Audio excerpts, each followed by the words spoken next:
Amateur Traveler is in its 20th year now, but can you imagine if I had people on the show who had never been to the destination but had just read about it or seen a movie about it?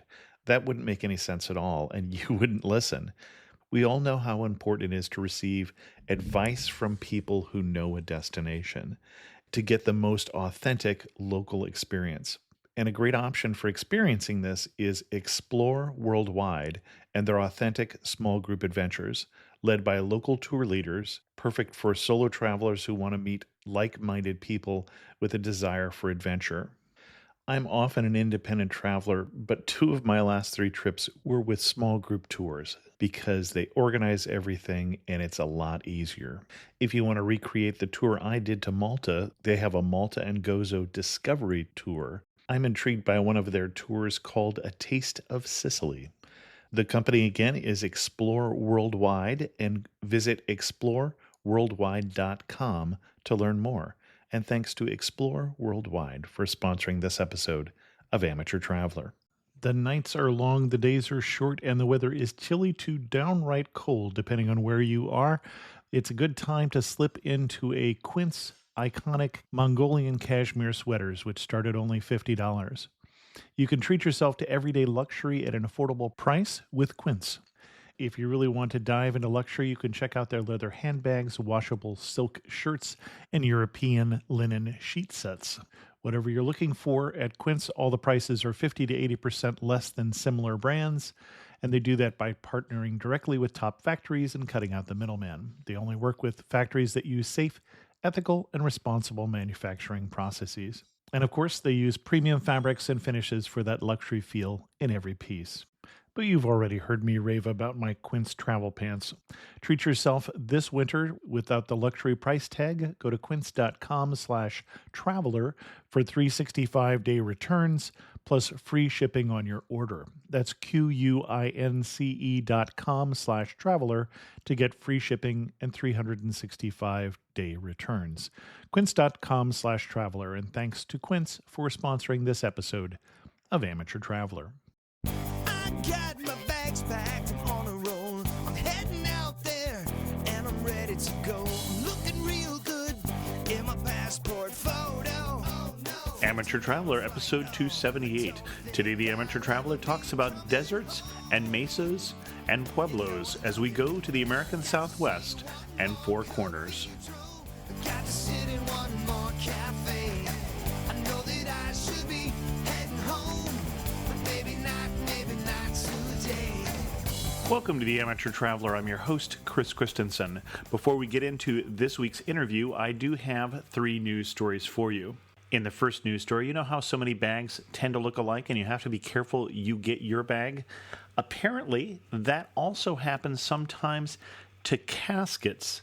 A woman in Monterrey, Mexico had the body of her husband not show up because apparently it got picked up by someone else and delivered to the wrong funeral home. And then Bermuda has a new policy that may not exactly make cruise passengers feel welcome. They are having problems with locals who couldn't get on buses because they were filled with cruise passengers, so they're going to limit the number of cruise passengers who can go on the bus. And then speaking of feeling welcome, there are advantages to showing up to your flight on time or getting there early, as two passengers found who were escorted off a Virgin Blue jet in Melbourne, Australia, because weather conditions required that they load more fuel on the plane, and they couldn't take the weight of two additional passengers.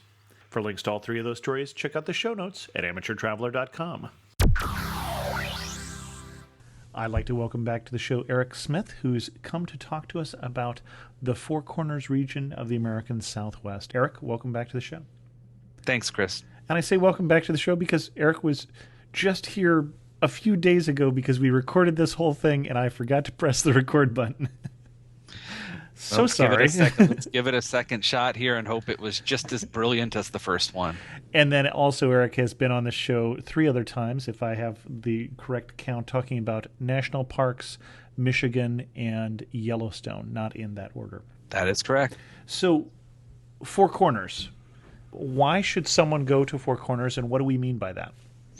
Well, what we mean by the Four Corners is it's the only place in the United States where 4 states have adjoining borders, and that would be southeastern Utah, southwestern Colorado, northwestern New Mexico, and northeastern Arizona. They all come together in a neat little Four Corners. Now, the Four Corners itself, there is actually a monument to the Four Corners. It's a Navajo Nation park, and to spoil it a little bit, the actual monument isn't right on that exact geographic Four Corners, but it's close enough, and what they're trying to get across is clear when you go there and you see tourists laying out spread eagle so that they can have a little bit of themselves in 4 states at once. It's a cute, kitschy little monument. There's some souvenir stands around, and everybody has a lot of fun with how they get themselves in 4 states at once. And I'd like to try and act surprised, but of course we already gave it away that we've done this show twice. How far is the actual Four Corners from the monument? Do you know? Well, that's something you read a bunch of different estimates on. I've read as little as 0.8 miles. I've read 1.8 miles. I think one source I said said 3.1 miles. It's all kind of in the middle of the desert, so I think it's kind of a subjective thing. I'm sure now with satellite technology they could probably pinpoint it and move it, but it's already been there, and it's been there for many years. I remember visiting this place when I was a kid as well, so it's more the experience, and again, it's a monument, so it's giving you a monument to the spot more than anything else. Okay. So we don't really, when we're talking about the Four Corners, we don't really just mean that spot, but we mean that area. And what would you recommend that people see in that area?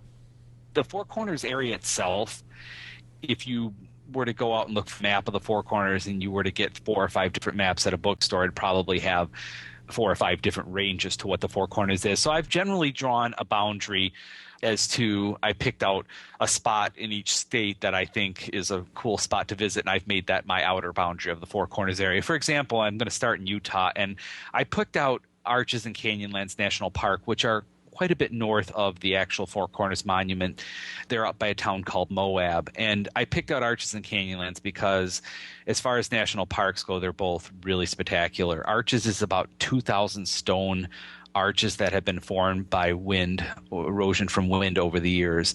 And Canyonlands is this fantastic landscape of all of these canyons that have been carved by both the Colorado and the Green Rivers. And if you look out over it, Canyonlands can be done in a couple different ways. You can either get a good 4-wheel drive vehicle or a high clearance vehicle and take the dirt roads down into the canyons and go exploring there. That's the long way of doing it. But I have a feeling of what most people do is they drive to the various viewpoints that they have. The Canyonlands has a few different units to it, as a lot of national parks do. There's one called Island in the Sky, is right near Moab, and it's a very descriptive name, and it's for a reason. You drive out on this little teeny road, and when you get to the Island in the Sky Visitor Center, they've got a number of different viewpoints, and again, it's amazing to watch these canyons that have been carved. One of the other units is called the Needles, and that's, instead of large canyons, it's like it says needles. There's more of the sandstone structures out there. And then the third unit is called the Maze. And with a name like that, I think you can probably figure out it's pretty remote. And to get there, you actually have to go down on the other side of the rivers and take 4-wheel drive roads in. If you're going to visit the Maze, it's a 2 or 3 day experience to even bother going into there. Working our way south in Utah there, as you head down the road towards the Four Corners Monument, you come to the entrance to the Needles part of Canyonlands National Park, and there is Newspaper Rock, which is 2,000-year-old petroglyphs. And you can drive right up, and there's a chain link fence that separates you from the petroglyphs. But it's very interesting to see. There's wheels and birds and footprints that they've carved in there, and it's a state historic monument. In the canyons, I guess, I've only seen Newspaper Rock myself, but I guess the canyons are absolutely full of petroglyphs dating well over 2,000 years, which is fascinating to see. Some of the people who run the rivers there say that their guides can pull them off to remote canyons and caves and show them other petroglyphs as well. And I just got into it a little bit, but river running is a very popular activity.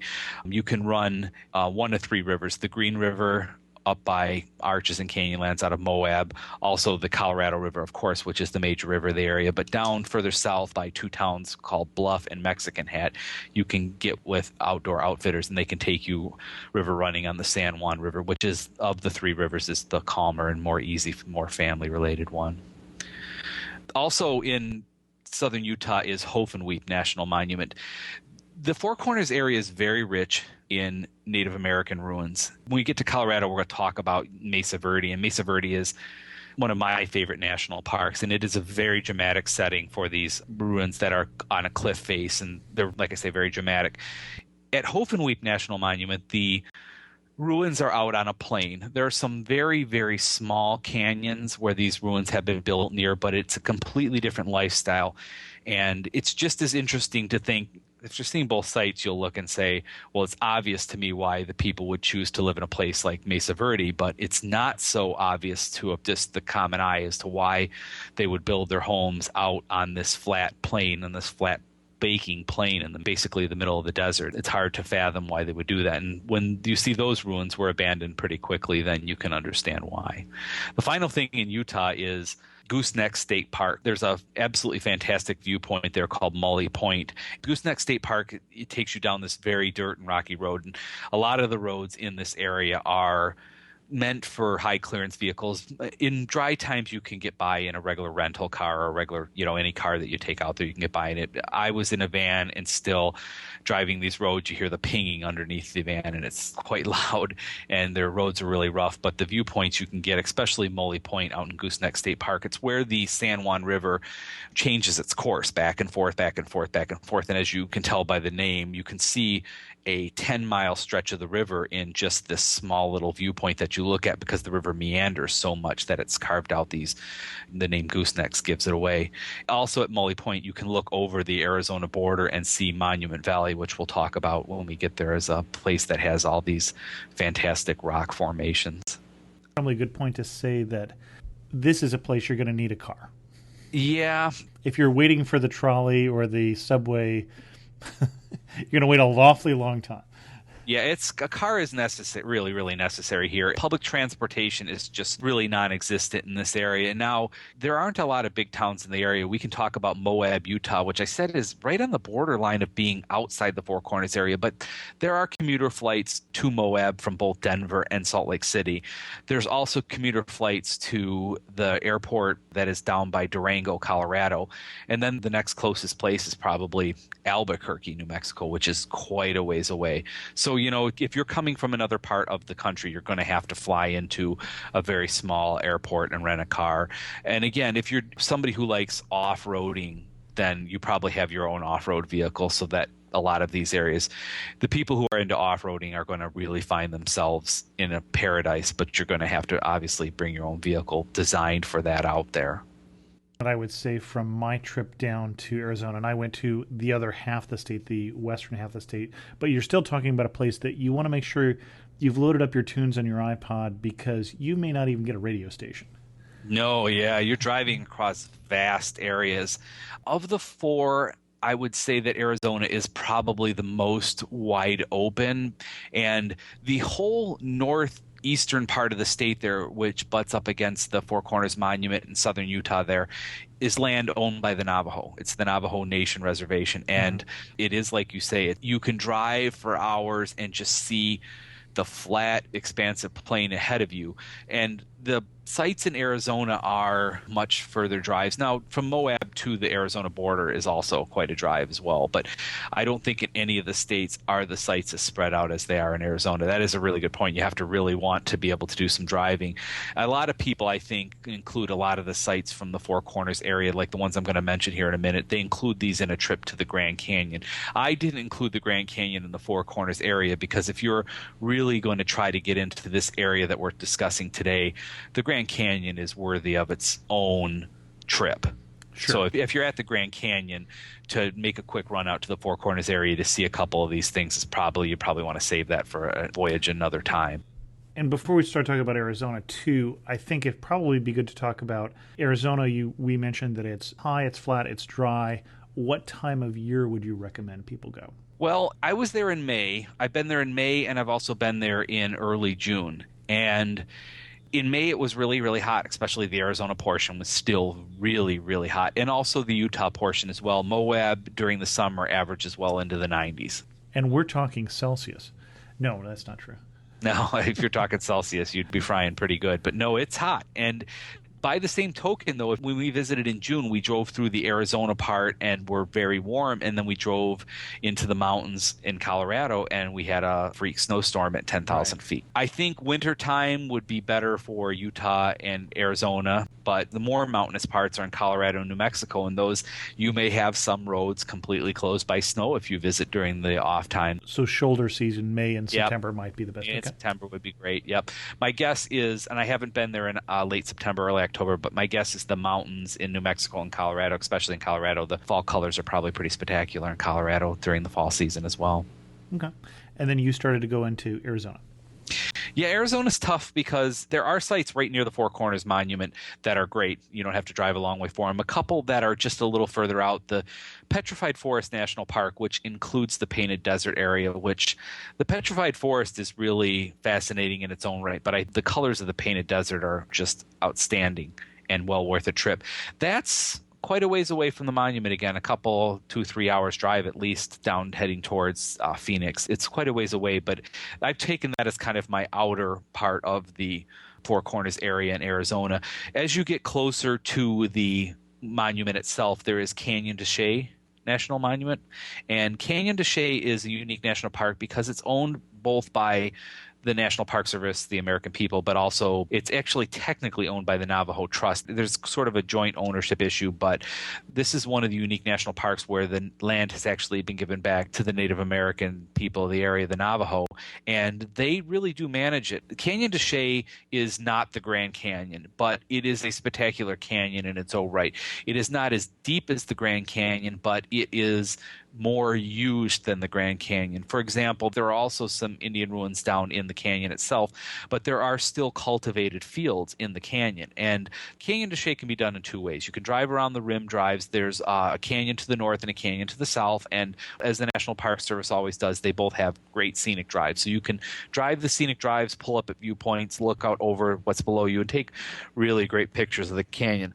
But also available at Canyon de Chelly is there are Navajo tour companies that will hire you a guide and take you right down into the canyon themselves. And the day I was there, I was unable to actually book one. I should have booked it in advance, and I did not do it in advance, so I was not able to go. But the people who have been there that I've talked to who have taken the guides down into the canyon say that that was very clearly a highlight of their trip, was going down in the canyon, not only to see the ruins up close, but to see how the canyon is still used today. And Canyon de Chelly is a sacred place to the Navajo, so you get to find out a little more about how the people feel about this really beautiful, beautiful canyon. Moving north from Canyon de Chelly towards the monument itself, right on the border with southern Utah is two very, very scenic drives. It's Monument Valley Tribal Park and also the Valley of the Gods. Monument Valley Tribal Park is, again, another Navajo Nation park, and you pay, I think it's $5, and you're able to drive another one of these really rocky dirt roads. But you drive around and you see these fantastic formations in the areas. There's one called the Three Sisters, which is 3 sandstone pillars, and it's so unnatural it looks like they've almost been carved. At another point on the drive, there's something called the Mittens, which look like 2 stone hands sticking up out of the earth, complete with thumbs. Now, they're not obviously to the detail of hands, but they do look like somebody below the earth's surface has pushed their hands through the earth's surface in a pair of mittens. And there's a lot of formations like that. There's Elephant Butte, but it's a great drive around in a very, very scenic place. I know one photographer who I talked to said that it was his favorite place to do photography at sunset, because some of the sunsets would color the rocks differently and the shadows would always work really well there. So it's a very popular place at sunset. Well, and we didn't talk about this last time, but just outside the region that we're talking about, in about the middle of Arizona at the top near Page, Arizona, is my favorite place as a photographer, which is Antelope Canyon. And we've done another show on that a long time ago in the archives. You can find that. Again, we're half a state away from Four Corners by that point, though. Yeah, and you get over to Page and you've got the boat trips out to Rainbow Bridge National Monument, which I've been to a lot of national parks, and it's one of those ones where time commitment-wise, the 3 times I've been down there, it's been hard for me to devote a whole day to taking the boat tour out. So that's what I'm saying. The Four Corners is so diverse, you could spend 2 weeks in each of these states in consecutive years and still probably not exhaust it all. So yeah, it's very amazing. Well, and it seems like in terms of what we're talking about here too, in terms of scale, you could probably do a lot of this in a week if you just wanted to stay in the car the whole time. And probably what we're talking about is at least 2 weeks at a more reasonable pace, and you're probably going to have to pick and choose. Yeah. Yeah, you'll have to decide what appeals to you.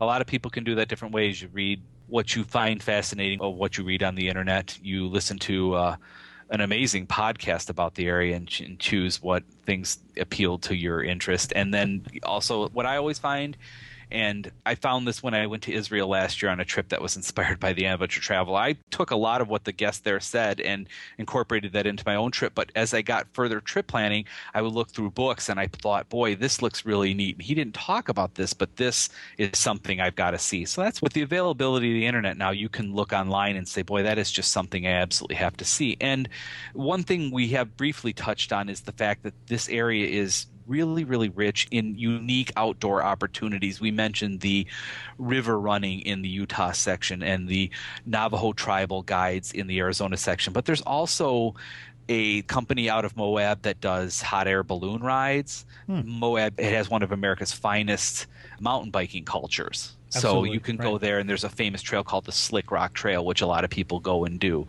And there's climbing. There's just so much that you can choose from here that, again, there are tough choices to make and you have to decide. That's why I've had to make 2 trips into this area. I just did not have enough time the first time around to hit it all, and I figured, well, let's pick and choose what I want to see this first time and kind of keep it sectioned off geographically and then have to go back for some of the stuff later. Okay. Now, do we want to go up to Colorado next? Sure. Colorado is gorgeous. This section is really amazing. The mountains here. Colorado is one of my favorite states. If I could extend it beyond, I could push the Four Corners region all the way up to Denver, but I'm not going to do that. I am going to extend it a little further, though, about even with where Moab is in Utah, to Black Canyon of the Gunnison National Park, which is one of these national parks that a lot of people have heard of. And it is, you hear the word canyons, and I'm going to use it a lot because this area is real big in canyons, but they're all different. Black Canyon is so much different than Canyon de Chelly or the Grand Canyon or Antelope Canyon, like you mentioned. The Black Canyon of the Gunnison, it's a much darker colored rock. It's also a very steep canyon, and it has the little ribbon of the Gunnison River running through the bottom of it. Now, the thing I loved most about Black Canyon of the Gunnison was stopping at the National Parks Visitor Center and watching the film on the earliest explorers who ran the river through the canyon. These are truly crazy people, because the river is moving really. You look at how this canyon was formed by this, what looks like a little river. It just gives you an idea of how fast this river is really moving. And they were going through, today the river is mostly not run because of how fierce it is. So for these people to be going through on wooden rafts in makeshift canoes, it's just absolutely crazy to even imagine. But Black Canyon of the Gunnison has just amazing viewpoints everywhere as well. It's got a 6 or 7 mile rim drive that you can take out to the edge of the canyon, and then you stop every once in a while and get out and overlook the canyon and take some pictures. It's one of those places where you walk up to it and you look at it and it gives you an instant sense of vertigo. The walls are so sheer, and it's unique because you can see the way the rocks have been carved over the years. There's actual patterns in both sides of the rock walls. It's really amazing. From Black Canyon of the Gunnison, if you head south towards the actual Four Corners Monument, you're going to go down US 550, which for a stretch is called the $1 Million Highway. Now, we talked when we recorded this the last time about how I looked even in between recordings on why it's been called the $1 Million Highway, and there are at least 5 different reasons that people have given it that name. Some people say it's because it cost $1 million per square mile to build, and from looking at the way this road has been engineered, you could tell that might be true.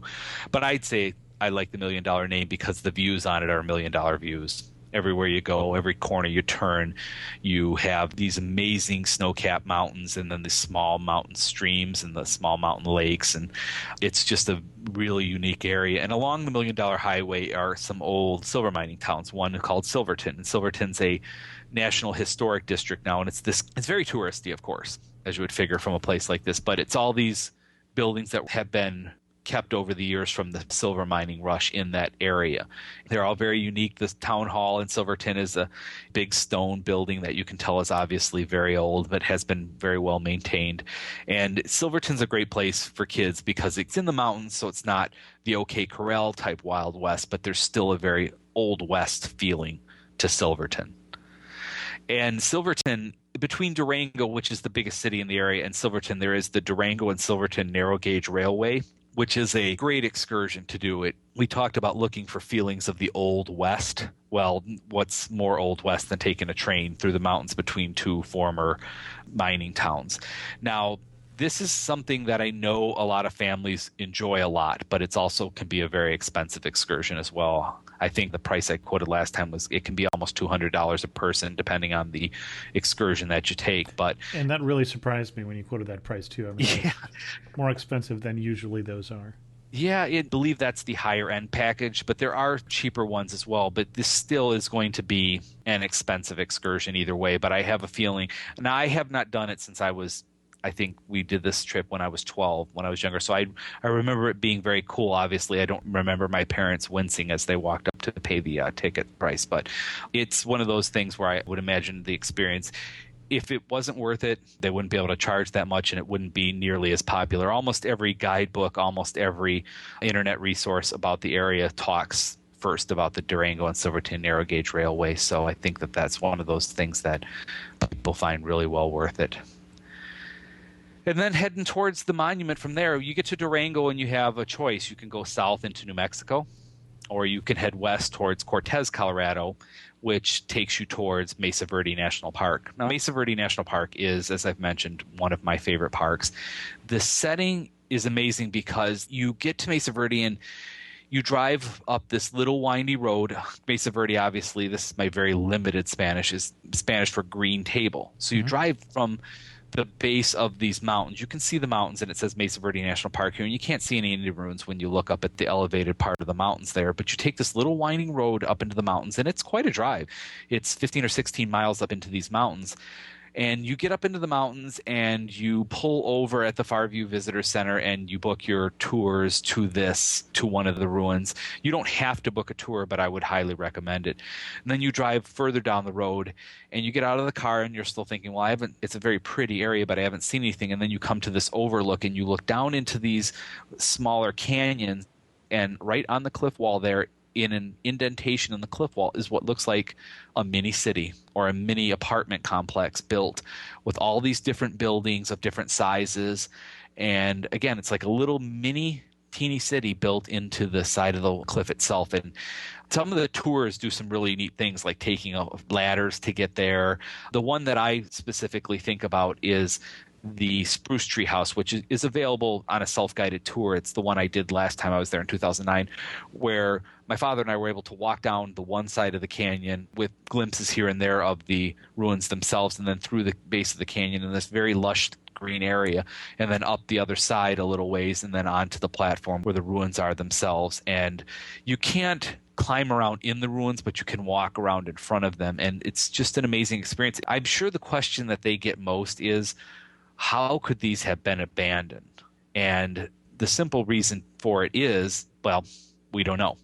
The most likely reason is because the area did experience a drought. And you can see when you're in these ruins at Mesa Verde how the water was able to run through the stone that these cliffs are made of, and the people were able to collect the water in there, because defensive-wise, these would be great places to live, but they are not close to a water source in a lot of cases. But having lived in the area for a while, I'm sure they figured out that the water ran through the rock, and they were able to make themselves some really good places to collect water. And like I say, Mesa Verde, if you want to go on a tour there, you're best to get to the visitor center early in the morning and book one of those, especially during peak season during the summer. It's not the most visited national park, but the tours do fill up pretty fast. And it's one of those places where if you read the website, they do advise you get there early to try to book a tour if that's what you're interested in doing. Excellent. I think that just leaves one state left.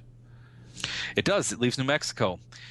And New Mexico, again, you can go further away from the Four Corners area. And as I've been starting with all the other states, the furthest area away in New Mexico, you can go visit some pueblos.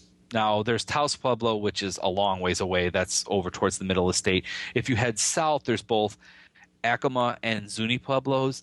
Zuni Pueblo is an artistic community, and it's also been lived in for a very long time. The one that I found most fascinating was Acoma Pueblo, which is, they call it Sky City. It's built on top of a butte in the middle of this desert. And you go to the visitor center, and you can't visit the Pueblo without a guide. So you book a tour, and they take you up in a little van, and you walk around this city that is the longest inhabited city in the American Southwest.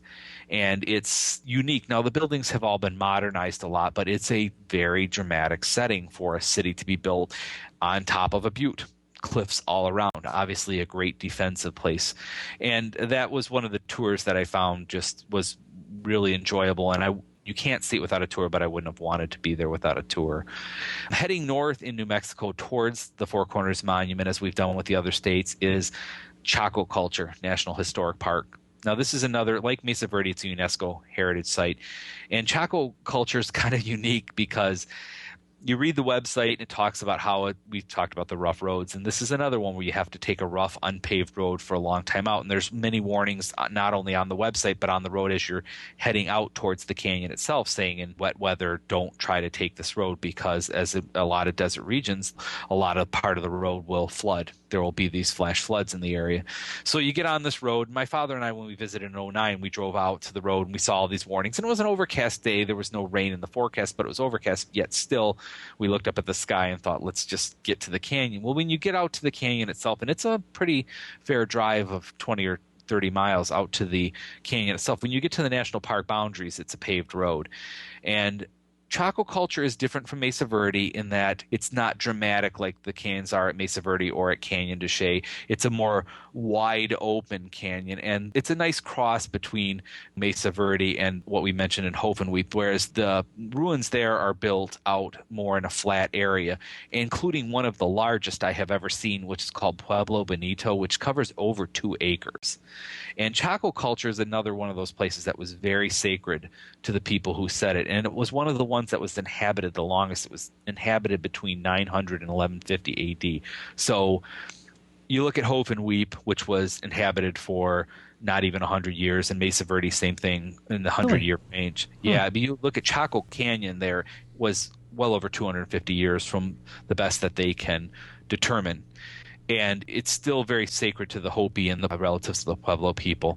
But Chaco is a very nice place because you have these ruins, but you can also take trails in between the ruins and see petroglyphs. And the time we were out there in early June, we had almost the whole canyon to ourselves. We got there very early in the morning, as I usually do. It was on 7 a.m.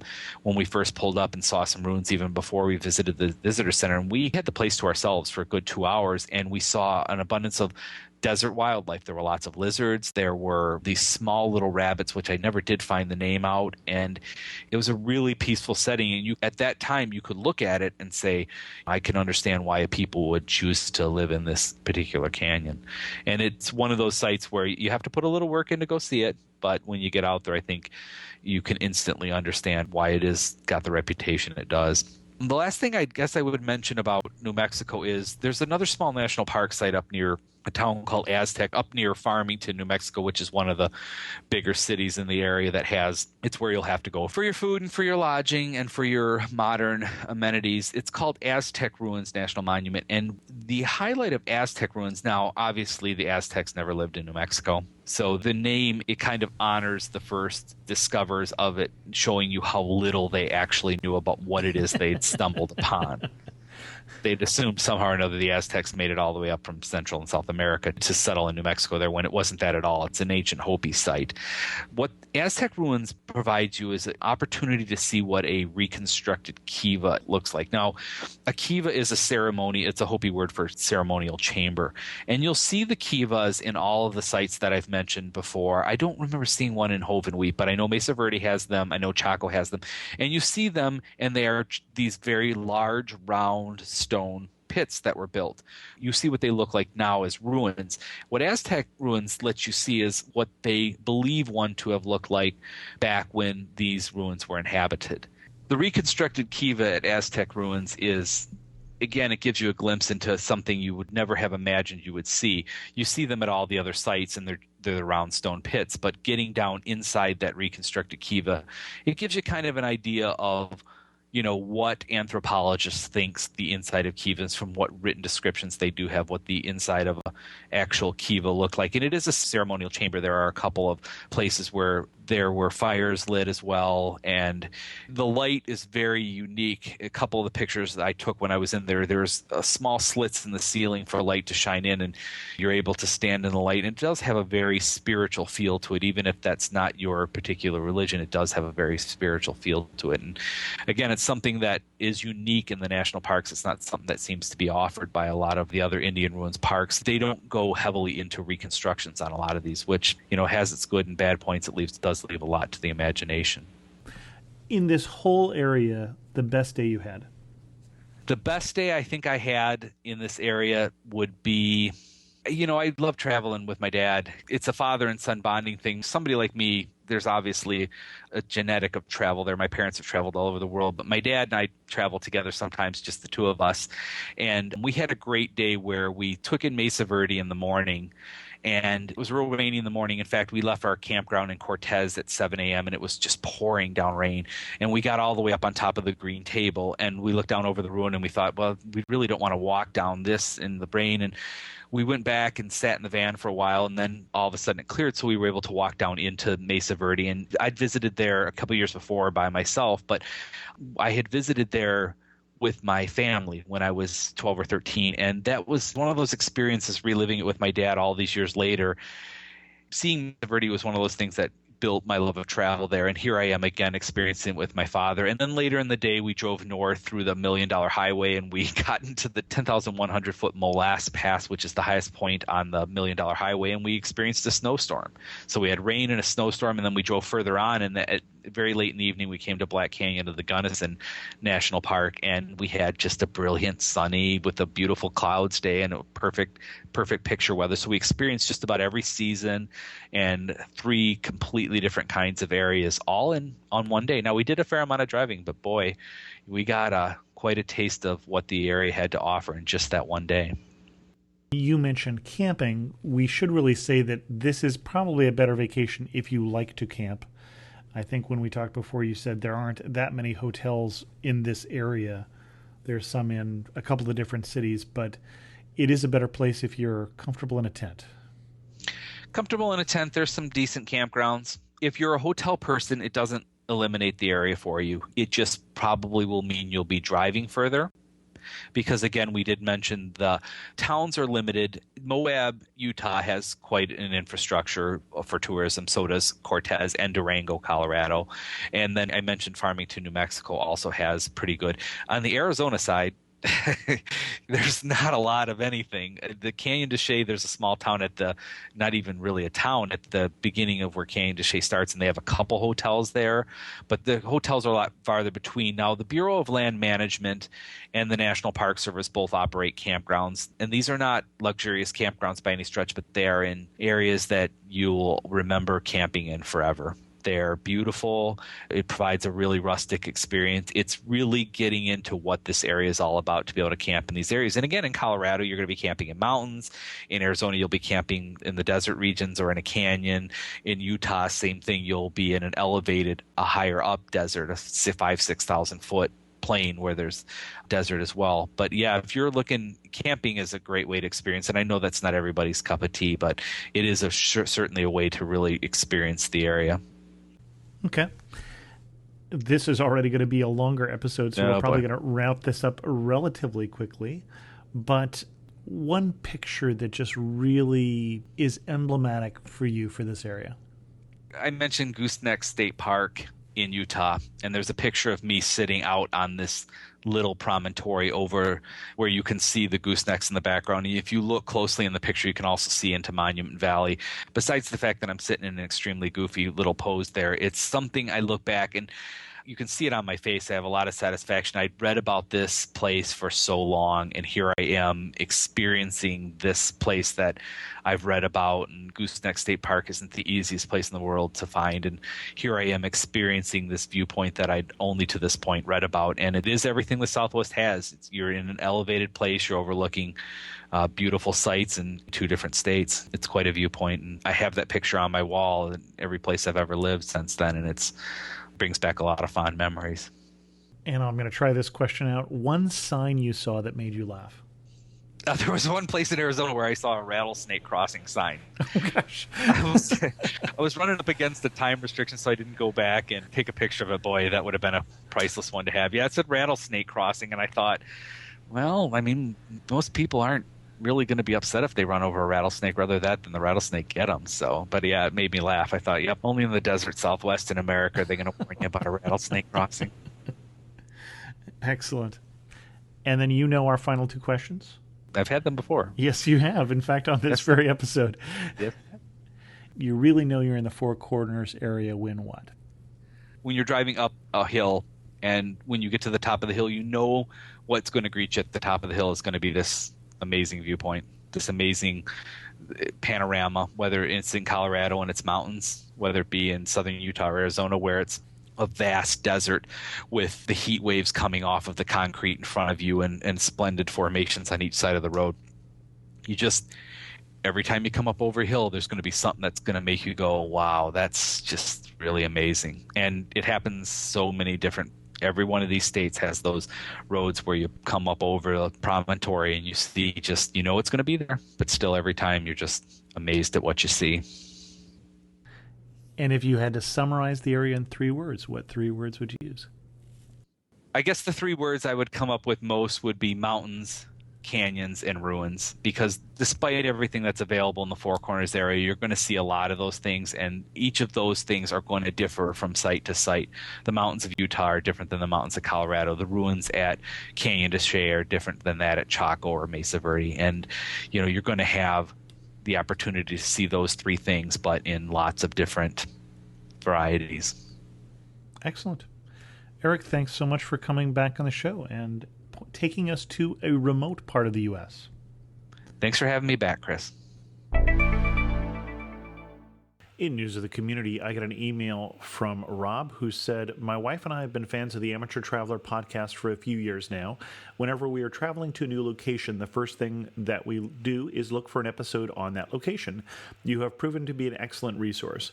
I grew up in Arizona, and I'm currently studying medicine in a global scholars program that allows me to study abroad in England, Newcastle upon Tyne, for a year. We are planning on visiting family in Anaheim, California in June, and we're going to spend a few days at Disneyland.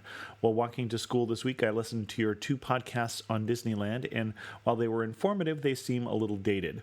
I can tell that you love the place and was hoping to find out if anything, in your opinion, had changed in the last 6 years.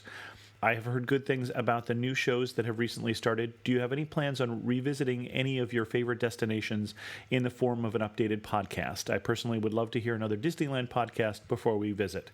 What is your rule about doing multiple podcasts about the same location? And that's a good question, so I thought I would answer it on this show. Generally, my rule has been not to do multiple podcasts about a single destination.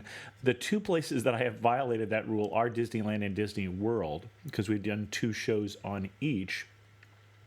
Probably not ready to go back and visit it. There are certainly some new rides, although it's really surprising how much of Disneyland is not changed over the years. I used to have a map on my wall, as I mentioned in the Disneyland podcast, when I was a kid, and from that map, I can still find my way around Disneyland, even though things have changed. Toontown is new since then, for instance, but a lot of this rides, a lot of Frontierland and Adventureland and New Orleans Square and all of those places are relatively unchanged since that time. Tomorrowland has had an update, but that wasn't that recent. Probably the one new ride in Disneyland itself is the submarines, which is now a Nemo ride and much better than it was before. Not a lot other than that has changed, although there are some new destinations at California Adventure, and that possibly need to be updated sometime, at least in a blog post. And with this show already hitting the 40-minute mark, I think we'll end it here. If you have any questions, feel free to leave a comment on this episode at amateurtraveler.com or send me an email to host@amateurtraveler.com. You can also follow me on Twitter at Chris2X. And remember, I'm still giving away travel books over on the Facebook fan site at facebook.com/amateurtraveler. And as always, thanks so much for listening. I got to see one more cathedral. I got to sit in one more cafe.